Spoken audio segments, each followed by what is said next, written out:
Installation and Connection Guide for the 8*3 bracket.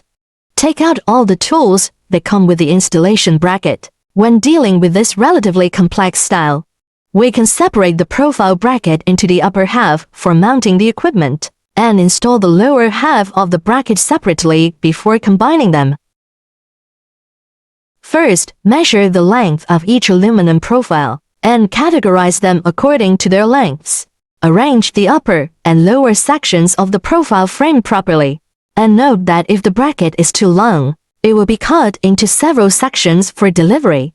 When assembling, straight connectors need to be inserted into the profiles at the joints, placing each connector in between two profile sections, and then secure them with the provided screws.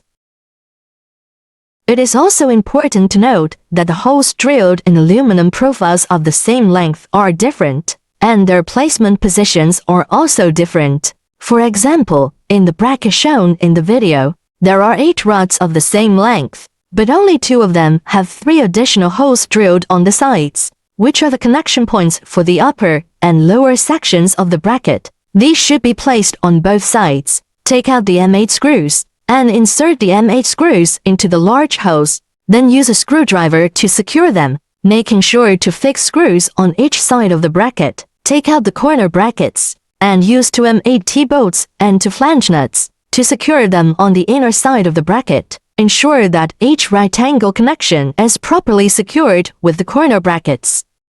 Next, assemble the lower part of the bracket, ensuring that the end of the aluminum profile with the threads is facing down. Take out any corner bracket and connect the support rods. Be aware that the aluminum profiles on both sides of the base have 2 holes, and the vertical rods need to be aligned with the holes. Use any corner brackets for the inner and outer angles of the diagonal rods, and after adjusting the angles, secure them with the provided screws. Ensure that each right angle connection is properly secured with the corner brackets. Once assembled, attach the upper and lower sections together. The shelves on both sides can be adjusted for height, allowing you to set them to your desired height. Ensure that both shelves are at the same height, then secure them with M6 screws and nuts. Finally, at each connection point, use T-shaped or L-shaped connecting plates to secure the profiles. Use M8 T-bolts and flange nuts to secure them on the inner side of the bracket. After the profiles are installed, use washers, hand clips, and M8 screws to secure them in the reserved holes of the bracket. Note that a washer must be used for the first unit in the top left corner of the bracket, while adjacent fans do not require washers, thus creating a staggered height arrangement. After the hanging components are installed, hang the assembled equipment onto it. The model used in the video is the Smart 65, and secured with screws. After hanging the equipment, the video example uses a 1-2-3 power cable, where one cable connects to 3 devices. After connecting the power cables, 2 sets of cables are connected to a central power box. Be sure to distinguish the positive and negative terminals. Connect the red end to the positive and the blue end to the negative.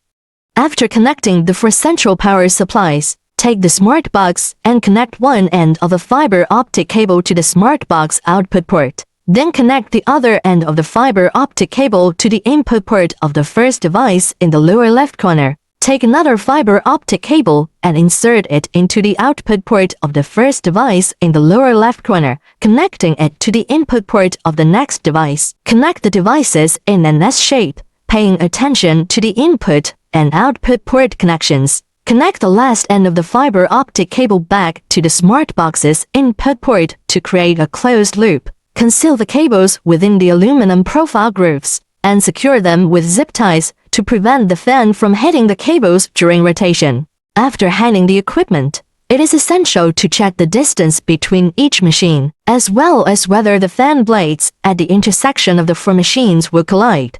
Check if the raised fan blades will touch the fan blades of the non-raised machines, and if there is any collision, adjust the distance or angle of the hanging components. Connect the smart box to the computer using a Type-C cable. Then, take an HDMI cable to connect the smart box to the computer. Power on the centralized power supply and smart box. Press the Match button on the smart box. Once the device's breathing light flashes green, press the Match button on the remote to complete pairing. Click the On button on the remote control, and the device will start rotating. If a device is not rotating, it is necessary to check whether the fiber optic cable from the previous device to it is connected incorrectly or loose connection. Open the device control software. Adjust the ratio of the device quantity. Enter 3 rows and 8 columns. Click Initialize and wait for initialization to complete. Click Enter. Adjust to calibrate the device display angles. Align the green corner to point to the upper right, ensuring all vertical, horizontal, and diagonal lines form straight lines, as shown in the video. Once completed, you can select the display area size for playback.